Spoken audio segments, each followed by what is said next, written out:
हावड़ा में गोलीकांड, लिलुआ के घोषाला रोड पर राजेश सिंह को निशाना बनाया गया। नाज़रीन आदाब, आप देख रहे हैं दी लोकल जर्नलिस्ट और मैं हूं मोहम्मद इकबाल हबीब। और आज हम लेकर आए हैं हावड़ा के लिलुआ से एक ऐसी खौफनाक खबर जो शहर में खौफ का माहौल बना रही है। हावड़ा के लिलुआ थाना के अंतर्गत आने वाले घोषाला रोड पर रात के लगभग 10 बजे एक संगीन वाकया पेश आया। बाइक पर आए कुछ मुसल्लह अफराद ने राजेश सिंह नाम के शख्स पर गोली चला दी। ये वाकया एक सुनसान जगह पर अंजाम दिया गया, जहां रात के वक्त गुजरगाह कम होती है। गोली राजेश सिंह के पेट में लगी, जिसके बाद आसपास के लोग मदद के लिए दौड़े और फौरन पुलिस को इत्तला दी गई। जल्द ही लिलुआ थाना के पुलिस और हावड़ा सिटी पुलिस के आला अफसरान मौके वारदात पर पहुंचे। जख्मी शख्स को संगीन हालत में एक निजी हॉस्पिटल ले जाया गया। पुलिस जराये के मुताबिक राजेश सिंह के ताल्लुक पहले से ही कुछ गैर कानूनी कारोबारों और कत्ल के मुकदमे से रहा है। पहले भी वो जेल जा चुका है। अब पुलिस इस वाकये के पीछे पहलू पर तहकीकात कर रही है कि क्या ये एक पुरानी दुश्मनी का नतीजा है या इसके पीछे कोई और वजह है।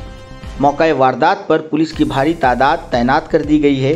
सीसीटीवी फुटेज की मदद से गुनहगारों की शनाख्त करने की कोशिश की जा रही है। तो ये थी आज की क्राइम रिपोर्ट जो बता रही है शहर की लॉ एंड ऑर्डर पर एक भारी सवाल उठा रही है।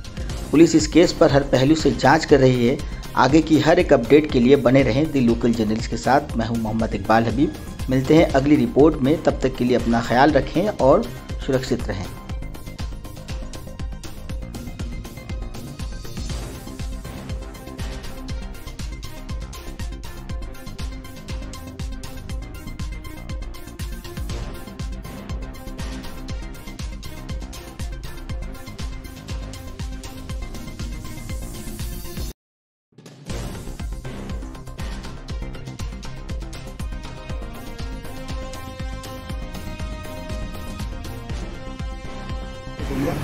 আমি বাড়িতে ছিলাম, শুনলাম 1 ঘন্টা আগে, একটু জোরে 1 ঘন্টা আগে মানে একটা কি মানে কিছু হয়েছে, একটা পুলিশ সব লিলুয়া থানা সবাই পৌঁছেছে।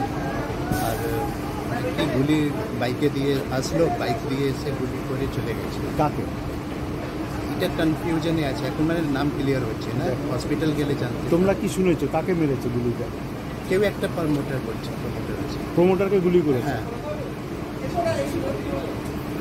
স্যাররা এসেছেন, আপনারা সব দেখতে পেয়েছেন। এটা কোন থানা? আমি পাশে থাকি, এটা লিলুয়া থানা।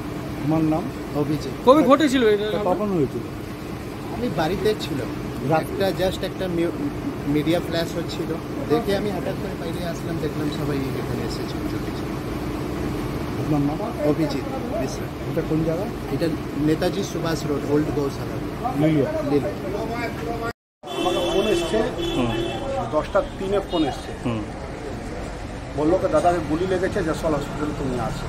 আমি জয়সওয়াল হসপিটালে গিয়েছি, জয়সওয়াল হসপিটালে দেখেছি, জয়সওয়াল হসপিটালে দেখেছি কি ওনাকে গুলি লেগে মতলব এখানে রক্ত থেকে হ্যাঁ বেরিয়ে গেছে, এটা আমি জানি না।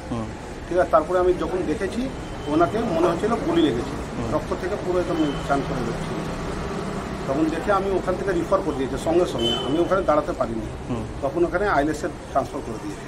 আইএলএসে এখানে জিজ্ঞেস করেছি তো উনি বলেছেন 2টো ছেলে ছিল বাইকে, মতো ওরাই মেরে গেছে। ওরা কি মুখ চাপা দিয়েছিল? মুখ চাপা দিয়েছিল? হ্যাঁ, মুখে কাপড় ছিল। চিনতে পেরেছে কিছু বলে? না, ও এখন বলতে পারছে না, অজ্ঞানে আছে। এটা কখন হয়, কটার নাগাদ হয়? এটা মনে হচ্ছে, আমার যা মনে হচ্ছে 9:30টার সময়, 9:30টার সময় এমনি হয়েছে।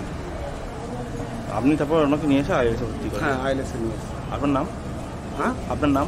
নিতেশ সিং। আপনি কে হন? আমি ওর ভাই। হন। আজকে এখানে একটা ফায়ারিংয়ের ইনসিডেন্ট হয়েছে, যেখানে রাজেশ সিং বলে একজন ইনজিওর্ড হয়েছে। এখন আপাতত তাকে চিকিৎসার জন্য নিয়ে যাওয়া হয়েছে।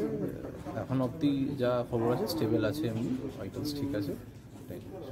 কিছু বোঝা গেল কারা করতে পারে বা কিছু? না না না, এখানে তো দেখতে হবে কোথায় কোথায় আমরা সিসিটিভি কি পাই, সে মতো এখন হচ্ছে মানে ইনভেস্টিগেশন তো একদম প্রাইমারি স্টেজে আছে। সবটাই মানে আফটার ট্রিটমেন্ট সবটা ক্লিয়ার হবে। রাজেশ সিং সম্বন্ধে কিছু বলবেন? আপনি তো আমার ছিল কিছু না তো এমনিতে লাস্ট 5-6 বছর ধরে যদিও সেরকম কোনো কেসে ইনভলভমেন্ট দেখা যায়নি, তার আগে তার বিভিন্ন কেস টেস্ট ছিল। বেশ কিছু আনসাইটেড কেস, খেটেছিলেন? হ্যাঁ একদম জেল কেটেছে। এখন তার ক্রিমিনাল অ্যাক্টিভিটিস এরকম কিছু ছিল? কোনো কেসে ইনভলভমেন্ট তো আমরা লাস্ট 4-5 বছরে পাই। বলছি আপনি তো আজকে সিসিটিভি ফুটেজটা দেখলেন, সিসিটিভি ফুটেজে কি দেখা গেল? তো পুরোটাই তদন্তের ব্যাপার আছে। কোন দিক থেকে বাইকটা এসেছিল? পুরোটাই তদন্তের ব্যাপার আছে। এতটাই কজন ছিল? এতটাই কজন ছিল? ওটা এখানে বলার ব্যাপার না। হ্যাঁ।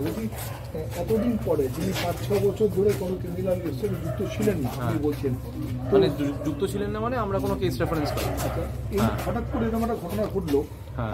আপনারা মানে এই ইতিমধ্যে তো অনেক কিছু জিজ্ঞাসাবাদ করেছেন, হ্যাঁ। সেরকম কোনো কিছু পেয়েছেন? না না, এ তো ইনভেস্টিগেশনের পার্ট আছে। আমি কি মনে করছি সেটা তো ইম্পর্টেন্ট নয়। আততায়ীরা চিহ্নিত হয়েছে? হলে তো ধরেই নিতাম।